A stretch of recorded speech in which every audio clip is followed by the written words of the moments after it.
Good morning दोस्तों, कैसे हो आप लोग।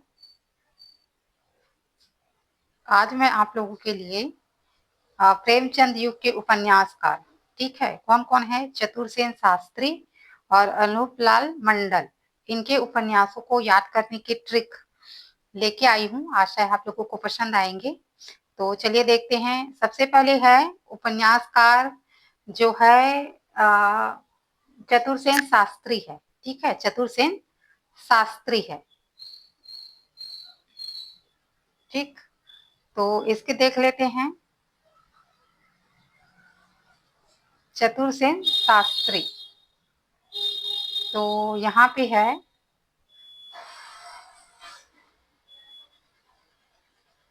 सबसे पहले है हृदय की परख। हृदय की परख जो है 1918 की रचना है।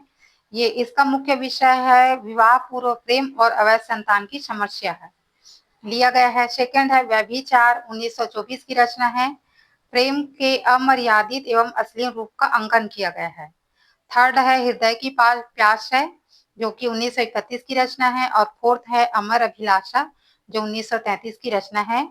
इसमें विधवाओं पर होने वाले अत्याचार का चित्रण है। इसमें यहाँ पर विषय वस्तु मैं नहीं ली हूँ, क्योंकि मुझे नहीं मिला है ना, तो नहीं ली हूँ, मैं यहाँ पे मेंशन नहीं की हूँ। फिर है अमर अभिलाषा, 1933 की रचना, विधवाओं पर होने वाले अत्याचार का चित्रण है। और 5 है आत्मदाह, 1937 की रचना है, जो आजादी के लिए आंदोलन यानी स्वदेश प्रेम का चित्रण किया गया है, ठीक है। तो ये हो गए उसके 5 उपन्यास। इसमें से आत्मदाह और व्यभिचार और हृदय की परख के बहुत बार पूछे गए हैं, ठीक है, आप देख लेना। इसका ट्रिक कैसे आएंगे कि चतुर व्यक्ति की हृदय की परख व्यभिचार से होती है। चतुर क्यों ली हूँ, चतुरसेन शास्त्री। तो चतुर व्यक्ति की हृदय की परख व्यभिचार से होती है, और जो है हृदय की प्यास की परख जो है अभिलाषा से होती है, ठीक है। और लेकिन जो शर्म करते हैं वो व्यक्ति आत्मदाह कर लेते हैं ऐसा करके, यानी बुद्ध व्यक्ति आत्मदाह कर लेते हैं ऐसा करके, ठीक। तो ये हो गया ट्रिक, देख लेना, यहाँ पे लिखा है ट्रिक, आज पसंद आए होंगे आपको। तो सेकंड है, फिर देख लेते हैं अनूपलाल मंडल। अब इसके उपन्यास देख लेते हैं कौन कौन से हैं। निर्वासिता है, ठीक है, 1929 की रचना है। समाज की वेदी पर, 1931 है। शाकी 1932 है। रूपरेखा 1934 है। ज्योतिमयी 1934 है। मीमांसा है ना, ये मीमांसा है, यहाँ पे गलत हो रहा है, ये मीमांसा है, ठीक है, 1937 की रचना है। और आवारा की दुनिया 1945, दर्द की तस्वीर 1945, और बुझने ना पाए, ये यहाँ पे इसमें मेंशन नहीं की हूँ। एक मिनट ना, मैं देख के बता देती हूँ, यहाँ पे क्या उसमें दिख नहीं रहे थे ना, इसी वजह से नहीं किए हैं। मैं दिखाती हूँ, एक मिनट, थोड़ा सा रुक जाइए।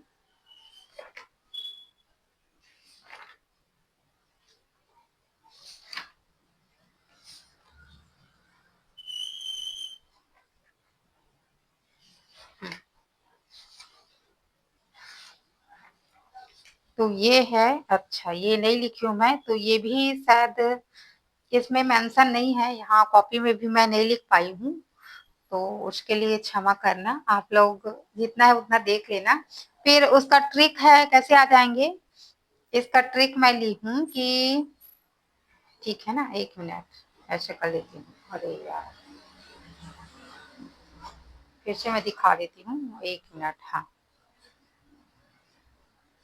यहाँ पे ट्रिक दिखाई नहीं दे रहा है, आप लोगों को दिखाई देंगे, तो फिर भी से मैं पढ़ देती हूँ यहाँ पे क्या लिखा है, एक मिनट।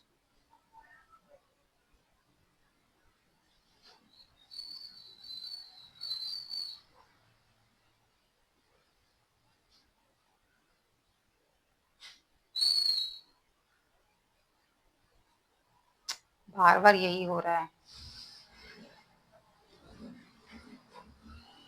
इसमें है ट्रिक है, मैं पढ़ देती हूँ, ठीक है, कि मंडल के घर निर्वासित समाज की वेदी पर, मंडल के घर की निर्वासित समाज की वेदी पर साकी की रूपरेखा, जो कि ज्योतिर्मय न होकर मीमांसा, ठीक है, ज्योतिर्मय न होकर मीमांसावादी हो जाती है, मीमांसावादी हो जाती है।